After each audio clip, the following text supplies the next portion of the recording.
গত কয়েকদিন থেকে বিতর্ক যে নির্বাচন কি একতরফা হয়ে যাচ্ছে, সেই বিতর্কের প্রেক্ষিতে সিইসি এম নাসিরউদ্দিন বলছেন যে আগের মতো পাতানো নির্বাচন এবার হবে না।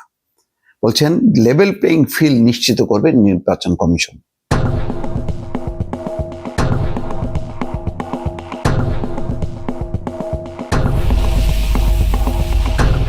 কিন্তু মনোনয়নপত্র যাচাই বাছাইয়ের ক্ষেত্রে অভিযোগ কিন্তু স্পষ্ট। দেখা গেছে যেমন ঋণ খেলাপির ক্ষেত্রে কারোর ক্ষেত্রে ওভারলুক করা হয়েছে, আবার কারোর ক্ষেত্রে করা হয়নি। বৈষম্য তৈরি হয়েছে। বোধহয় জামাতের বেশ কিছু প্রার্থী তাদের প্রার্থিতা টিকাইতে পারেনি, একটা লেজে গোবরে হয়ে গেছে। ফলে ওই জায়গায় ইসলামী আন্দোলনকে সাপোর্ট করা হবে নাকি এনসিপি করা হবে বোঝা যাচ্ছে না।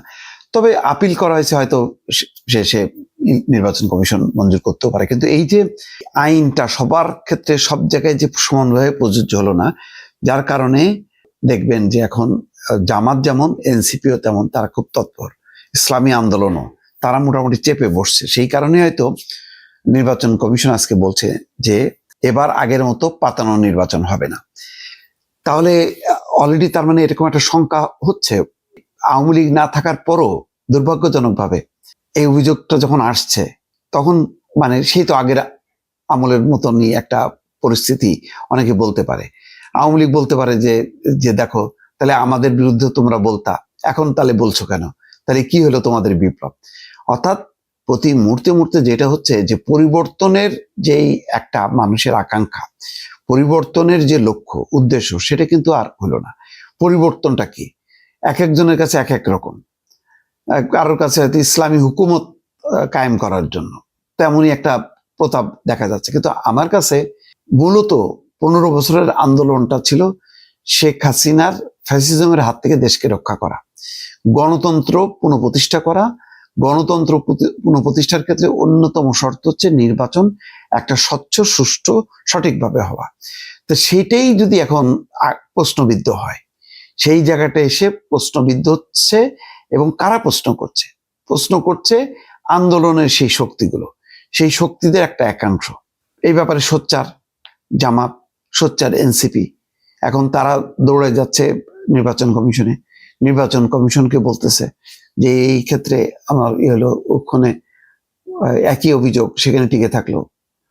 তারপরে আইন শৃঙ্খলা পরিস্থিতি, আমি জানি না ইতিমধ্যে পুলিশ বা প্রশাসন তাদেরকে কি নির্দেশ দেওয়া হয়েছে। যতদূর জানি যে প্রধান নির্বাচন কমিশনার পরিষ্কারভাবে বলেছেন একেবারে নির্বাচনের মতন হবে, নির্বাচন নিয়ে কোনো ওলট পালট হবে না। সেই কারণে হয়তো সিইসি আবার বলছেন যে এবার আগের মতো পাতানো নির্বাচন হবে না। কিন্তু প্রশ্ন হলো, সিইসির হাতেই তো সবকিছু না, নির্বাচন কমিশনের হাতেই তো সবকিছু না। এর একটা বড় অংশ নিয়ন্ত্রণ করে হচ্ছে প্রশাসন এবং পুলিশ। সবগুলো নির্বাচন কমিশন, পুলিশ এবং প্রশাসন, এই তিনটা সংস্থা যদি একজোট হয়ে প্রতিজ্ঞাবদ্ধ না হয় তাহলে কি হবে? এখন প্রশ্ন হলো, প্রতিজ্ঞাবদ্ধ হওয়া কি সম্ভব? এটা কিন্তু একটা প্রশ্ন। প্রশাসনকে, পুলিশকে আমরা কোন অবস্থায় ঠেলে দিছি? তারা যে নিজের পায়ে দাঁড়াবে, শক্ত হয়ে কথা বলবে, সেই সাপোর্ট কি তারা পাচ্ছে না। তো সুতরাং আমি চাইলেই হবে না। বাস্তবতাটা কি?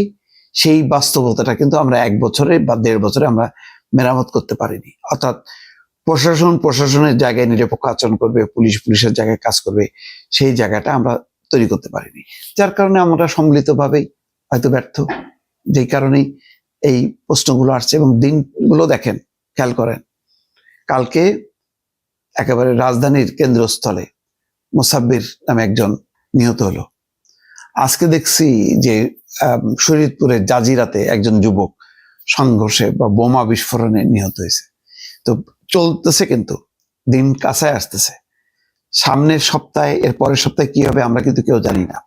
এই সবগুলো কি মাঠ দখলের পায়তারা কিনা, এটা বোঝা যাচ্ছে না। ফলে এখন 100% মনোযোগী না হলে পরিস্থিতি কিন্তু নিয়ন্ত্রণ করা খুব কঠিন হবে। সিইসি যতই বলুক না কেন যে এবার আগের মতন পাতানো নির্বাচন হবে না, তিনি হয়তো তার মানে নীতিতে অটল থাকবেন। কিন্তু গণেশ যদি উল্টে যায় বিভিন্ন মানে কেন্দ্রগুলো বা এলাকাগুলো, অঞ্চলগুলোতে কি করবেন তিনি? পারবেন না তো তিনি। অতএব সাধু সাবধান।